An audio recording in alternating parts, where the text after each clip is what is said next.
ডব্লিউএইচওর সংজ্ঞা অনুযায়ী হেলথ হলো শরীরের এমন একটি অবস্থা যেখানে complete physical, mental, social wellbeing বজায় থাকে।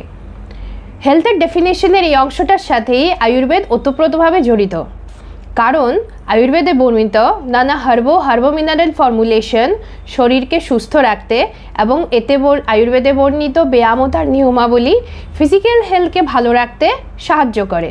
তার সাথে সাথে আয়ুর্বেদে বর্ণিত যোগ ও প্রাণায়াম মেন্টাল হেলথকে সুস্থ রাখে, যার জন্য স্ট্রেস ফ্রি লাইফ লিড করা যায়। তাছাড়া আয়ুর্বেদে বর্ণিত আচার রসায়ন, সদ্বৃত্ত, দিনচর্যা, রাত্রিচর্যা এগুলো ও নানা কোড অফ জেনারেল এথিক্স আমাদের সোশ্যাল লাইফকেও খুবই হেলদি রাখে। এবছরের ওয়ার্ল্ড হেলথ ডের থিম হলো হেলদি বিগিনিংস হোপফুল ফিউচার, যার মাধ্যমে ভবিষ্যৎ প্রজন্মের স্বাস্থ্যকেও সুরক্ষিত করার কথা বলা হয়েছে। আয়ুর্বেদ শাস্ত্র এক্ষেত্রেও খুবই গুরুত্বপূর্ণ ভূমিকা পালন করে, কারণ প্রি কনসেপশনাল টাইমে নানা ডিটক্সিফিকেশন ট্রিটমেন্ট নিয়ে শরীরকে সুস্থ করা যায়, পিউরিফাইড করা যায়।